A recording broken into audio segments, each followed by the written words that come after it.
Hey guys, this is Matt Core from Ctrl+Paint.com, and today we're going to finish breaking down complex studies.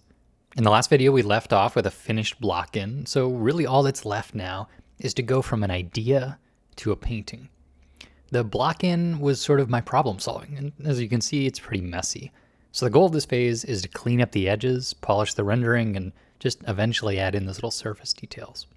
And here I just go around the image starting in big areas, and I'm just using a single brush. I'm not doing anything fancy with layers or clipping masks or groups. It's basic, flat painting. I'm doing on-screen mixing and just kind of cleaning up the rendering. Now, naturally, you can do this phase in any method that you prefer. But for this example, I just wanted to take a pretty traditional approach. As you can see, as usual, I'm starting with big shapes first, and then as I sort of finish off these larger areas, then I start tightening up the smaller areas. And at this point is when I'm going to start using a few more Photoshop tricks. Because when we look closely at this reference, there's actually a lot of little stripes going on. Whether we're talking about the fence or the tiles on the roof or the siding, there's a lot of parallel lines. So I'm going to start with the fence here, and you can see that what was a black rectangle was sort of an approximation. To turn it into a fence, I'm going to need some of these stripes. And this is one of those things that's just easier through duplication. So I make one stripe and then I just clone a bunch of copies. While working this way won't fix every problem, it's really good for this one. And I'm actually going to repeat this same process here for the siding. The only difference this time is that I need to keep it inside of a more specific shape.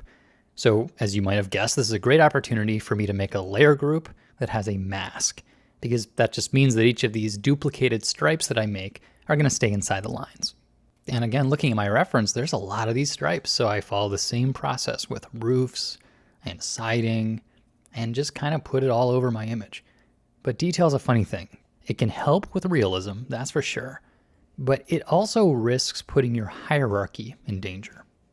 And when I say hierarchy, I mean just the way your image reads to the viewer. Because what I want is a sense of depth. And our photo that we're looking at as reference is really lacking depth. And one of the things I can have control over is where I add detail. So I've decided I'm only going to add detail in the foreground. And what that means is I'm going to avoid adding surface detail in the background. And what this does is it tells the viewer what's closer and what's further away. Remember, I'm trying to tell a clear story. So the final step here is adding in these vertical poles. If you've ever had something like this in a foreground element, you know you have to add it at the end. If I were to have painted these in my block-in, it would have been a nightmare to work around them. So now that I'm done, it's time to put in the poles, which I paint as silhouettes first, and then I do the little trick where I lock transparent pixels, and then I can easily paint on top of them. Now, I don't always include this in my videos, but I think right now it's important to talk about the takeaways from this lesson. Remember, our third goal was learn repeatable lessons. So one thing I learned in this process was visual separation. Because remember, we had overcast lighting. And overcast lighting means there's really no shadows anywhere. Because if we had normal buildings on a sunny day, we're going to have a light side and a dark side. And so buildings next to each other get natural visual separation just because of the shadow pattern. Well, on a cloudy day, we don't have a shadow pattern. I still needed to figure out a way to make the buildings visually separate from one another. So as we saw, what that meant was changing the local colors in order to kind of force the buildings to stand out. Now, even when I'm not painting city scenes, this lesson is something I can carry with me. It can apply to any illustration if it has a cloudy day. The next lesson we learned was limiting the color palette. Because cities, well, they're filled with color, right? But it's amazing how few colors I actually used to successfully convey the sense of this street scene. Because our brains actually do a really good job filling in the gaps.